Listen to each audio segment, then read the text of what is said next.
saya harus memikir bagaimana caranya untuk bisa cepat di tikungan, tidak hanya di lintasan lurus saja.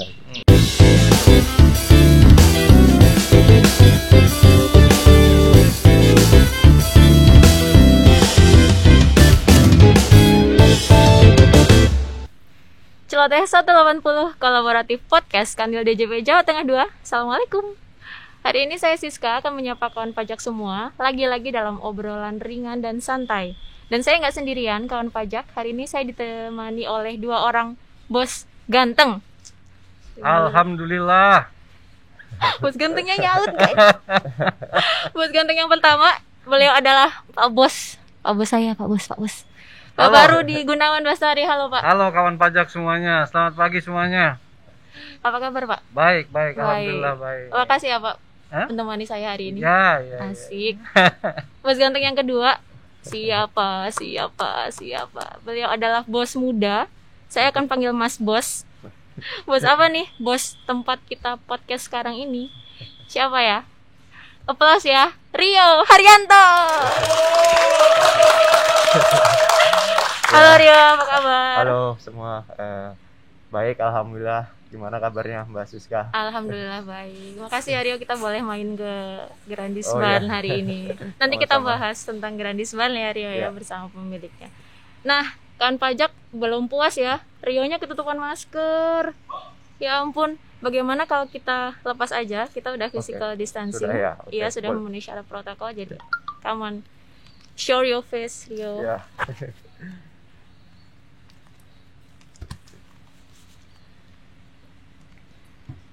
Nah, tampak kan? Halo. Halo, ya. Saya pernah baca sebuah video interview Rio dengan salah satu stasiun TV. Rio Haryanto. Kalem di tampilan. Bener. Garang di lintasan. Iya, betul ya.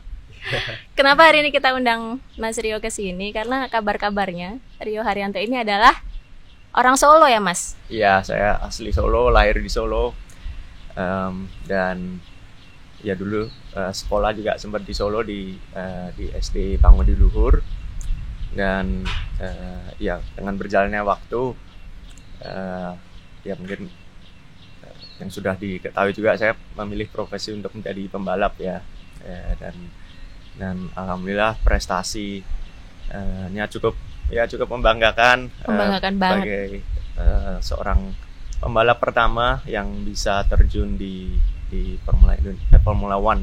Melawan. KTP-nya masih Solo, Mas? Iya, masih. Masih Solo. Masih medok mungkin ya, Pak? Masih medok. Ngobrol ya. Iya. Iya Pak, seperti yang tadi dibahas ya Pak. Rio Haryanto adalah pembalap Indonesia pertama yang berlaga di Formula One, sekaligus pembalap Indonesia pertama yang memperoleh super license Formula One. Ya. Luar biasa. Iya. Iya. Nah gini, kawan pajak ya. Yang saya tahu nih, Rio Haryanto ini merupakan satu-satunya orang Asia yang karena prestasinya bisa masuk Formula One. Tepuk tangan dong buat semuanya nih ya. Memang Terima ada kasih. yang saya dengar ya dari Malaysia itu ada. Ya Mas Yos, siapa namanya itu yang dari Malaysia? Yang dari Malaysia Alex Yong. Itu Alex dia karena saya dengar karena trade off. Jadi kalau di Malaysia nanti dia ada F1 Mm-mm. lintasan, ada orang Malaysianya Oh gitu. gitu. yang sah. Tapi ini Rio Haryanto ini luar biasa, satu-satunya di Asia yang bisa nembus Formula One Luar biasa. karena prestasinya. Nah, Mas Rio, saya mau tanya ini, awal mulanya gimana sih? Gitu loh, kan ini kan nggak ujuk-ujuk langsung ke Formula One kan? Iya. Ya nggak? Awal mulanya gimana tuh? Kok bisa dari kecil seperti apa gitu? Monggo Mas Rio, seperti apa? Ya, kan awal mulanya yang pasti dari keluarga ya. Memang dari ayah saya, kakak-kakak saya juga sangat menyukai dunia otomotif dan ya saya anak paling bungsu di antara 4 bersaudara. Dan di sana ya hampir setiap Sabtu Minggu itu tuh saya selalu diajak mainnya ke sirkuit. Mungkin oke. kalau anak-anak muda lebih mungkin mainnya ke mall atau hangout gitu ya. Kalau saya malah ya mungkin hampir setiap Sabtu Minggu itu selalu ada di sirkuit untuk latihan. Jadi selain balap juga ayah saya juga menekankan, ibu saya juga menekankan untuk terus bisa belajar juga ya, untuk terus pendidikan itu sangat penting juga. Jadi biasanya harus pintar untuk membagi waktu di antara ya latihan, kerja keras untuk di karir di balap dan juga di pendidikan. Jadi memang orang tua itu rupanya sangat berperan ya. Tapi kalau ngeliat orang tuanya Pak Rio ini, hobinya beda loh.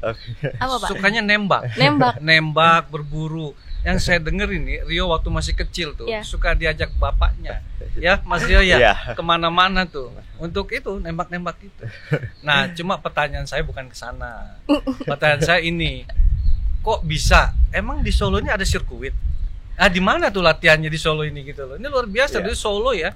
Kok ada sirkuit bisa melahirkan ini loh, pembalap F1 loh dari Solo. Pada waktu dulu nggak ada ya sirkuit di Solo. Jadi untuk latihan itu saya harus ke Jakarta di Sentul, di Sentul sirkuit. Itu latihan go-kart dan setelah itu juga ya saya latihan nggak hanya di Jakarta di Sentul aja, tapi juga harus ke luar negeri juga untuk bisa berkompetisi dan juga latihan di luar. Oh, itu beruntung tuh ya. Orang tuanya mampu, anaknya Pak. punya bakat. Betul. Tapi ada yang nggak tahu ini teman-teman. Mungkin nanti bisa di-share ya. Waktu kecil tuh Mas Rio ini gendut orangnya. Gendut loh. Fat and chubby and funny. Gendut. Tapi yang saya tahu juga nih dari ayahnya, dia bilang tuh gimana tuh triknya, kan go-kart kan kecil ya Mas. Mas Haryanto kan gendut nih. Terus gimana bisa menang tuh? Katanya ada tekniknya nih. Nah, coba cerita tekniknya seperti Teknik apa? khusus buat yang cabi-cabi nih. Lucu nih tekniknya. Coba gimana tuh? Ya untuk teknik sendiri yang pasti ya itu skill ya, harus kita gali setiap latihan. Kita harus memikir bagaimana caranya untuk bisa lebih baik, lebih cepat lagi. Dan ya waktu kecil saya memang saya cukup gemuk. Jadi itu salah satu mungkin handicap ya untuk melawan mungkin pembalap lainnya yang mungkin badannya tidak segemuk saya. Jadi saya harus bekerja keras untuk bisa ya lebih cepat di tikungan gitu, karena di track lurus karena saya beratnya lebih, jadi sedikit menghambat gitu go-kart dari saya. Jadi saya harus memikir bagaimana caranya untuk bisa cepat di tikungan, tidak hanya di lintasan lurus saja. Katanya rahasianya ya. Go-kart orang ditempel sama dia Mas Rio ya. Ditempel. Karena kalau nggak ditempel, nanti begitu dia udah lari susah lagi ngejarnya. Jadi nggak direm, ditempel aja gitu ya. Itu katanya, bener ya Mas Rio ya. Seperti itu. Luar biasa ya. Jadi teknik-tekniknya. Satu triknya. Teknik tempelan ya Pak ya. Dan ada lagi nih, saya lihat dari fotonya juga. Oh iya Pak. Mas Rio ini juara 1 ya, go-kart ya Mas, kalau nggak salah. Terus yang juara 2, juara 3-nya udah senior. Ya Mas, bener ya? Iya. Bener ya? Itu gimana coba cerita tuh? Senior. Ditempel juga Mas? Enggak. Dia kan masih anak muda gitu ya. Masih kecil, bukan anak muda kecil. Oh iya. Tapi juara 2, juara 3-nya ya udah kayak bapak-bapak udah saya lihat ya. Itu loh.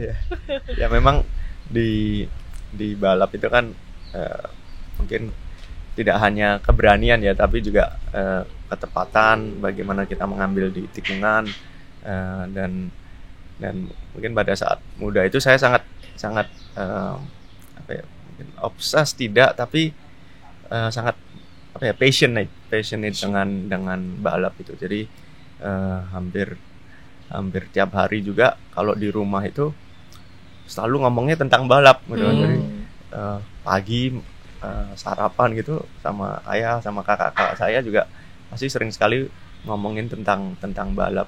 Jadi dari situ ya saya juga dapat banyak masukan dari pihak keluarga dan juga support ya yang luar biasa dari keluarga.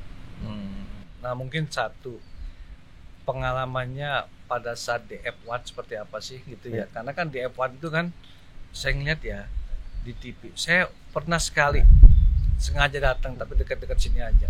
Dengar suaranya aja kita udah Bising ya Pak? bukan kagum gitu Oh loh. kagum, kirain Kagum. bising. Suaranya aja tuh udah kagum. Bayangkan kalau pembalap Formula One pasti tuh dari sambutannya, orang yang minta tanda tangan, wah pokoknya glamor deh. Bener nggak sih kira-kira begitu Mas Trio?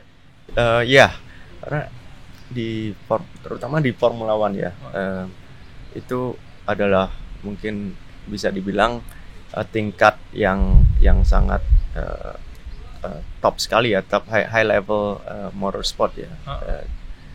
Dan saya ya untuk bisa menembus ke sana butuh perjuangan yang luar biasa, karena tidak semua pembalap bisa masuk ke sana, karena di dunia saja mungkin pada saat ini hanya sekitar 20 pembalap yang masuk, yang berada di Formula One.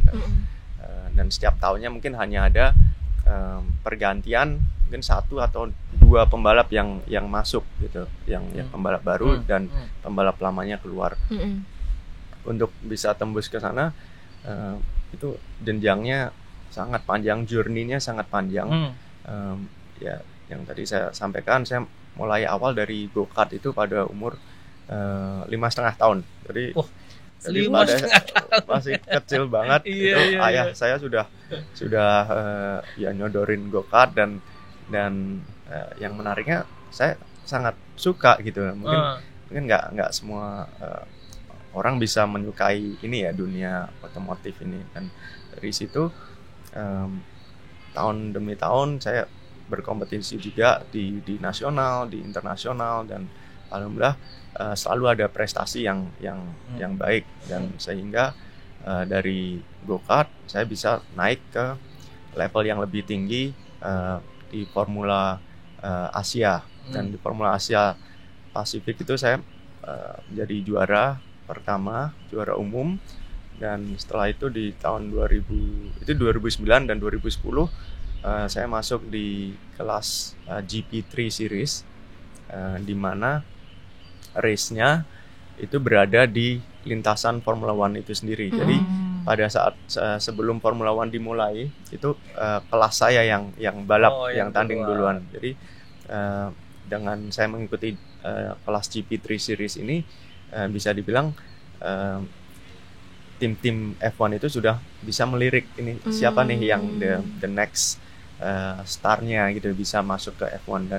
Dan di situ bebannya cukup berat, karena juga saya ada dukungan dari pihak sponsor yang dimana tentu hasil itu diharapkan sekali ya untuk hasil, terutama untuk bisa menjadi juara.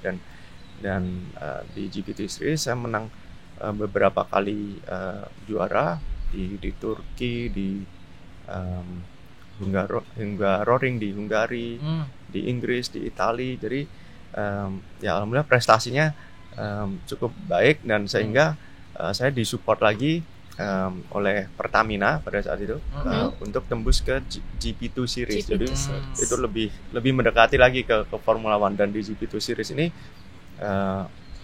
kan ya bebannya semakin berat lagi, karena juga dananya semakin besar, finansial itu ya lebih dari 2 kali lipat yang budgetnya yang dibutuhkan dari GP3 Series.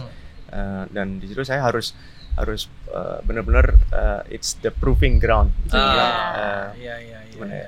Ya tempat di mana kita harus membuktikan skill kita, ability kita untuk bisa tembus ke Formula One. Jadi itu sangat menentukan, dan di situ menariknya di tahun 2015 saya naik podium 4 atau 5 kali, dan alhamdulillah di 2016 saya diterima oleh salah satu tim Formula One, yaitu Manor Racing. Dan ya menjadi pembalap Formula One Indonesia pertama. Luar biasa, tepuk tangan nih. Wah, luar biasa. Keren banget. Gitu Mbak Siska. Iya, keren Pak. Aduh, ya ampun. Luar biasa inspiratif. Iya, Nah, Ya, jadi journey-nya sangat panjang. Jadi iya. mungkin tidak secara instan ya. Mungkin banyak orang yang menanyakan gimana sih bisa tembus ke F1. Saya ini mau banget nih mau masuk ke F1, tapi di balik itu dibutuhkan proses yang sangat panjang dan kompetisinya juga Ketat ya. sangat menantang, sangat berat juga gitu. Karena kita diadu oleh pembalap hebat di dunia gitu ya. Orang taunya udah suksesnya, Iya. tapi perjuangannya ya berdarah-darahnya nggak tahu mana ya Pak. lagi coba, yang lain tinggi-tinggi. Kalau masuk ukurannya ukuran Asia kan, Asia benar. tapi bisa masuk F1. Mantap. Itu Mbak Siska. Siap Pak. Monggo. Nah, tadi bener ya berarti kan garang di lintasan. Nah, sekarang kita bahas nih Pak. Grandis Barn Pak Rudi. Oke. Gini loh Mas Rio, abis dari otomotif, kok belok setir ke food and beverage, ke restoran, itu ceritanya gimana? Boleh diceritain ke kawan pajak. Ya, jadi setelah saya tidak terlalu aktif di dunia balap ya, karena memang dunia balap ini kan finansially sangat besar. Dan kenapa saya tidak bisa melanjutkan juga salah satunya itu faktornya. Jadi setelah dari dunia otomotif saya mikir ya saya tetap harus bisa berkarir ya. Saya nggak mau putus semangat untuk tidak bisa produktif. Jadi ya saya menjalankan dunia bisnis food and beverage di mana sebenarnya saya nggak ada pengalaman sama sekali, nggak ada background sama sekali, tapi memang dari dulu karena ya saya sering traveling juga ya, karena balap itu kan traveling ke berbagai negara, lalu ya saya itu suka ngopi, suka ya melihat tempat-tempat yang ikonik gitu di berbagai negara. Dan saya pikir kenapa saya nggak mencoba untuk menekuni bisnis food and beverage gitu, karena secara demand-nya itu ada ya, dan mungkin di Solo ini ya kaum milenial itu juga sangat berperan, dan Grandis ini saya dirikan dengan teman-teman saya, total 4 orang, dan kita mulai di tahun kemarin di bulan Juli, dan alhamdulillah responnya sangat baik dari ya pencinta kuliner. Lalu ya sangat berterima kasih sekali sih, karena jujur di luar ekspektasi saya, dan ya saya sangat senang gitu bisa berkecimpung di sini, dan alhamdulillah responnya dari masyarakat sangat baik, dan saya sangat berterima kasih. Iya, karena unik kan. Pak Rudi pernah makan di sini, Pak? Berkali-kali. Oh, berkali-kali. Berkali-kali. Iya, tapi saya bayar loh. Oh iya, Pak. Bayar. Saya belum pernah dibayarin Pak Rudi tapi. Nanti kita kesini. Jadi Grandis Bar ini kawan pajak yang belum pernah, kalau main ke Solo, cobain sekali-kali makan di Grandis Bar, karena unik banget loh. Kalau di Solo kan biasanya konsepnya tempat makan tuh tradisional ya Mas ya. Tradisional Jawa. Ini apa nih Mas konsepnya Mas? Ada jati-jati, ada. Konsepnya lebih ke ya tropis ya, di mana ini banyak pohon jati, lalu juga dengan konsep buildingnya itu strukturalnya kita pakai konsep barn. Jadi cukup simple, cukup industrial, dan ya Instagramable ya, Instagramable. Yang penting Instagramable. Iya betul. Kan itu yang dicari orang-orang sekarang kalau makan ya Pak ya. Cari yang bisa diupload di Instagram. Nah, apa menu favoritnya? Apa kira-kira menu ya? Favorit. Di sini banyak orang. Oke.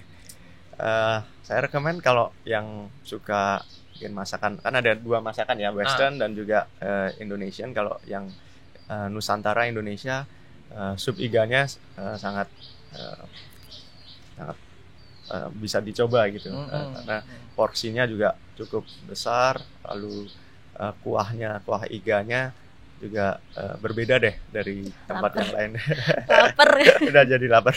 Tapi memang itu benar. Aku udah 2 kali pakai nyoba menu itu memang Enak, benar apa Pak. yang dikatakan sama ownernya benar. Iya, owner bos muda ya. Cuma ini ada yang menarik nih Mbak Siska. Iya, Bapak. Ini kata ayahnya nih. Iya. Saya tuh bingung kata sama Rio, kenapa? Dia itu mau usaha tapi nggak mau dibantu orang tua. Itu nggak mau dibantu orang tua, padahal orang tua itu mau bantu. Tapi Mas Rio ini nggak mau. Kenapa itu Mas kira-kira Mas? Kenapa? Ini inspirasi juga buat Iya. orang-orang muda ya, karena orang-orang muda biasanya dia ingin dapat prioritas orang tuanya terima jadi. Tapi Mas Iya. Rio ini enggak, lu Iya. bikin ini aja dia sendiri katanya. Iya. Bener ya Mas? Iya. Ya saya pengennya untuk bisa ya tumbuh sendiri lah ya. Pengen bisa ya ada challenge sendiri, lalu juga pasti akan ada mungkin ada apa ya, tantangan dan pelajaran yang menarik gitu kalau saya bisa coba sendiri gitu. Kenapa tidak gitu. Tapi memang awalnya enggak, tapi masak bisa atau enggak sebenarnya? Masak ya bisa sih. Ya kalau ceplok telur mungkin Kalau bisa ceplok, lah. Ya, masak kalau- air. Ini juga inspirasi buat anak-anak muda. Iya. Artinya kalau kita punya kemauan gitu ya, walaupun kita tidak ngerti, tapi kalau kita punya konsep gitu ya, Konsep, ya. terus kita ketemu sama partner yang tepat Partner yang barangkali ya, tepat, lalu dan itu juga suasana mendukung bisa jadi. Bisa jadi. Malah katanya mau buka lagi ya cabang ya, tawaran banyak, cuma Mas Rio masih mikir-mikir katanya. Gitu ya Mas Rio ya. iya. Itu dia tuh. Aduh. Itu dari Mas Rio nih. Iya. Jadi baru setahun ya Mas. Kira-kira Setahun lebih ya, Setahun sekarang kan lebih. Juli tahun lalu, jadi ini udah Oktober ya, setahun 3 bulan 4 bulan lah ya. Nyangka nggak Mas baru coba buka food and beverage tiba-tiba pandemi nih. Nggak nyangka sama sekali. Terus Nggak gimana bisnisnya nih? Ya itu cukup kita sempat kesulitan ya, karena di awal yang COVID itu tersebar, lalu di Solo juga kan sempat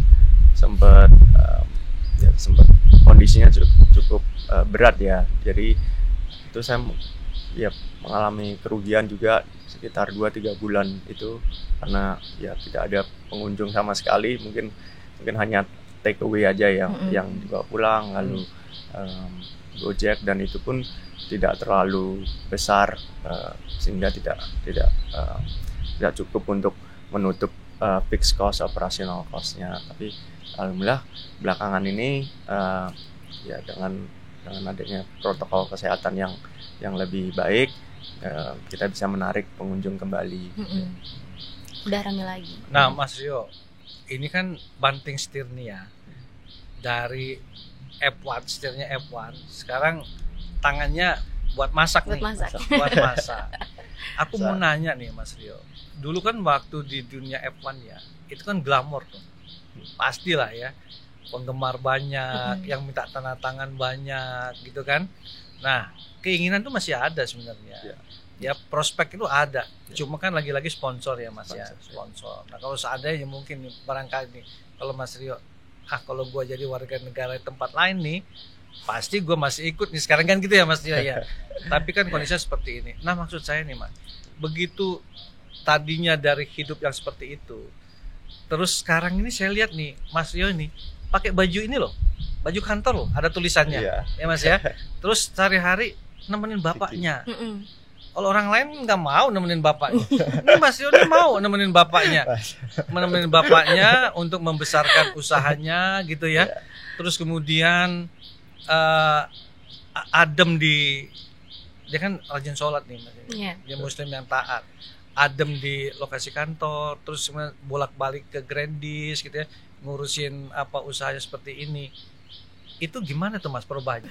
Iya, jadi setelah ya dari dunia balap, selain di Grandis juga saya ingin bantu usaha ayah, usaha keluarga, di mana mungkin produk yang kita miliki adalah buku tulis ya, buku tulis Kiki.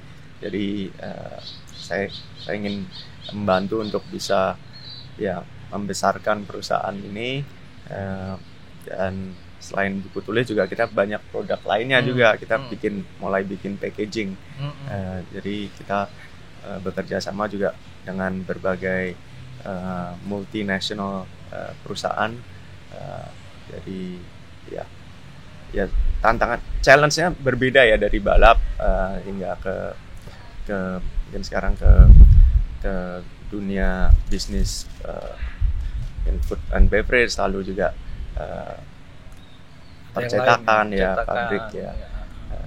Dan saya tidak merasa apa ya keberatan atau mungkin bahkan mungkin tidak suka atau gimana, tapi malah saya cukup enjoy gitu ya, karena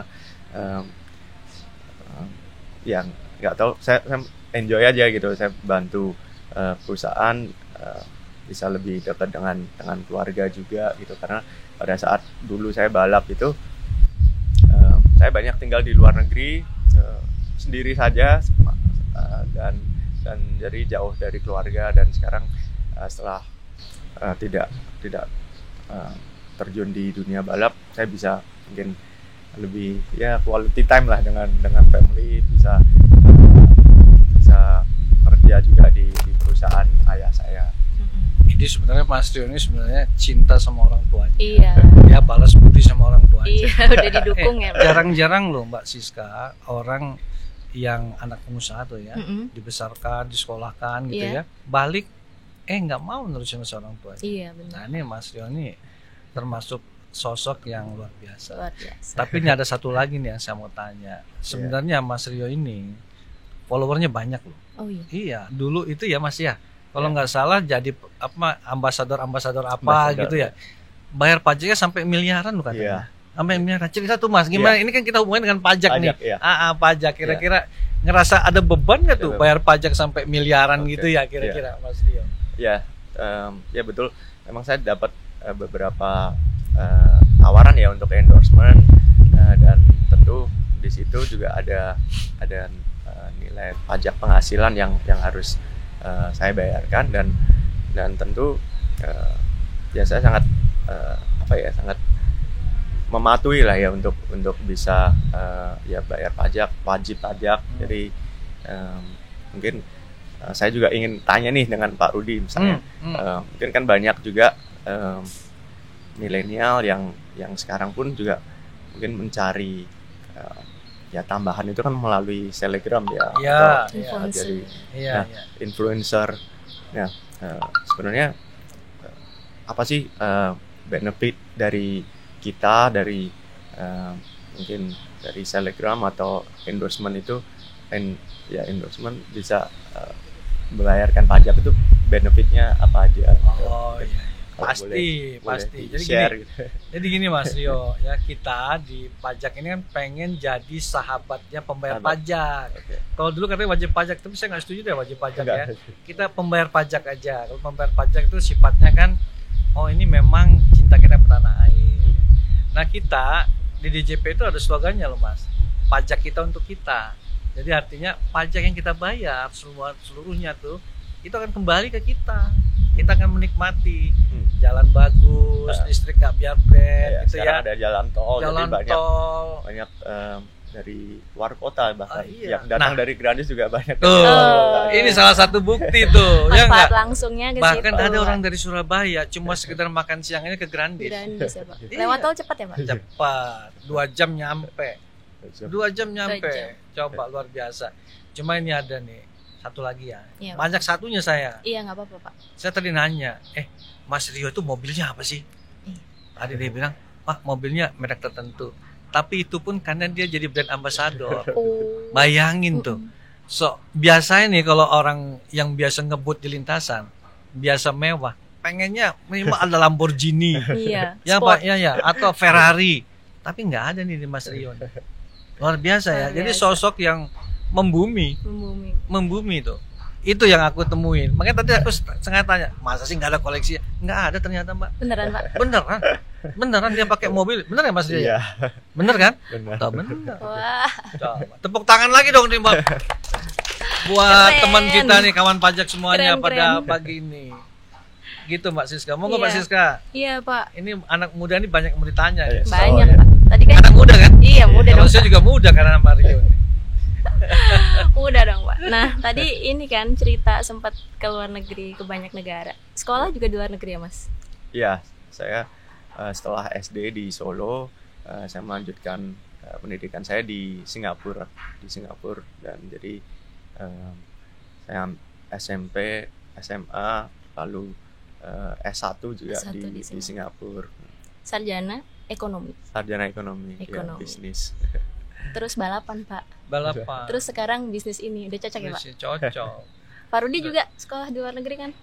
Kalau saya ya di sekolah pemerintah. Di sekolah pemerintah. Dulu pernah ya begitu, Mas. Cuma kan kalau kita sekolah di pemerintah kan pas-pasan, ya enggak. Itu kiriman itu cukup buat makan sendiri aja. Ya kan niatnya dulu ke sana itu mau cari pendamping. Cuma nggak dapat keburu nikah ke luar negeri kan gitu kan. Jadi akhirnya istri sama anak saya bawa dulu. Berarti nggak sendirian, Pak? Enggak, aku bawa. Jadi tiap hari tuh jadi apa? Tukang antar koran, Mas Rio. Kalau di Amerika kan nggak ada liburnya tukang antar koran. Karena kalau nggak antar koran sama jaga di library, uang kirimannya nggak cukup. Cuma ini ada yang ini ya, aku buat kenangan diriku sendiri aja. Saya itu dulu ya dari saya sekolah sampai kuliah tuh nggak pernah susah. Artinya semua tuh dikirimin sama orang tua, dipenuhin semuanya. Padahal orang tua kita mungkin Mas Rio juga sama tuh. Dulu orang tuanya seperti apa gitu ya, Mas Rio udah kebagian nikmatin. Jadi orang tua sih banyak cerita tuh waktu dulu mau sekolah tuh susah, harus ngangkut bambu segala macam. Saya nggak punya. Jadi waktu saya di Amerika tuh Mbak Siska, karena saya jadi pengantar koran itu kan di sana kan dingin ya. Kita kan pakai sarung tangan tuh. Di kota apa itu, Pak? Di Colorado. Di Denver. Kan dingin tuh. Aku kan pakai sarung tangan tebal. Itu sampai jebol sarung tangannya. Terus kemudian saya bawa pulang. Maksud saya nanti buat kenangan buat anak saya. Jadi dulu ayah aku gitu ya, buat anak saya. Dulu waktu ayah kuliah tuh sampai banting tulang nih, sampai jebol nih. Saya simpen ya. Sama mertua saya ternyata dia pikir itu barang bekas, dibuang. Jadi saya nggak punya kenang-kenangan tuh Mbak. Tapi ya sama Mas Rio tadi. Jadi kalau urusan masak, saya juga dulu bisa masak juga. Masak karena kepaksa. Tapi nggak dijadiin bisnis Pak kayak Mas Rio Pak. Nggak dijadiin bisnis kayak Mas Rio. Kayaknya nanti mau tanya-tanya sama Mas Rio gimana caranya. Iya. Oke, ada satu lagi yang kawan pajak kayaknya belum banyak yang tahu. Mas Rio Haryanto ini suka main ke pondok pesantren, bener Mas? Ya, milik kakek saya ya. Jadi kakek saya punya pondok pesantren di Boyolali, namanya Al Hikam. Dan waktu dulu kecil hingga sekarang ya makin banyak ya, dari mungkin dulu hanya puluhan, sekarang alhamdulillah bisa hampir ribuan sekarang. Ribuan santri. Iya, ribuan santri di sana. Jadi ya mungkin pada saat kalau pas bulan puasa gitu kita sering ke sana ngadain ya buka bersama, lalu ya taraweh gitu. Jadi komplit nih Pak. Paket komplit dunia akhirat. Iya, dunia akhirat. Dunia akhirat. Kayaknya udah banyak yang kita omongkan ya kira-kira ya. Nah kira-kira nih Mas Rio, closing statementnya nih, kira-kira harapannya gimana nih terhadap kita di pajak ya, terus kemudian generasi muda harusnya itu ke depan seperti apa gitu, supaya negara kita ini kan jadi negara yang kuat ya, yang generasi mudanya itu taat pajak lah kira-kira. Ya saya rasa untuk generasi muda yang pasti harus mempunyai keinginan yang kuat ya, entah itu mau membuka usaha sendiri atau bahkan mungkin mau menjadi seorang atlet, seorang ya misalnya pembalap atau mungkin pelari atau mungkin pemain sepak bola. Jadi saya rasa sebagai mungkin yang anak-anak muda sekarang, gunakanlah waktu itu sebaik-baiknya. Jadi kalau mereka ingin cita-citanya menjadi seorang entah itu apa, jadi yang saya sampaikan tadi harus memiliki keinginan yang kuat. Lalu jika ya apabila nanti memiliki usaha, ya jangan lupa untuk bisa taat terhadap pajak, karena benefitnya ya salah satunya tadi yang udah disampaikan, kayak di Grandis ini banyak dari orang luar kota yang datang, karena dengan prasarana yang sekarang jauh lebih advance. Karena saya ingat sekali waktu saya kecil, itu kan untuk ke Surabaya aja berjam-jam gitu. Jadi sekarang alhamdulillah dengan adanya tol, pertumbuhan ekonomi bisa lebih maju dengan lebih cepat gitu. Lancar ya, komunikasi jarak itu bukan jadi masalah. Iya, betul. Tapi tadi kata kuncinya Mbak Siska, berjuanglah, jadikan yang terbaik. Begitu sukses dalam berusaha apapun, jangan lupa bayar pajak. Jangan lupa itu bayar pajak. dari seorang Rio Haryanto, betul. Oke, terima kasih banyak Pak Bos. Hari ini sudah nemenin kawan pajak untuk bincang-bincang. Terima kasih juga Mas Bos Muda, Mas Rio Haryanto. Terima kasih sudah bersedia meluangkan waktu. Sama-sama, terima kasih. Iya, nah menurut kawan pajak, Rio Haryanto lebih cocok di lintasan atau di restoran? Komen ya. Celoteh 180 Kolaboratif Podcast Kanwil DJP Jawa Tengah 2 undur diri. Sampai jumpa di episode selanjutnya. Wassalamualaikum. Bye-bye.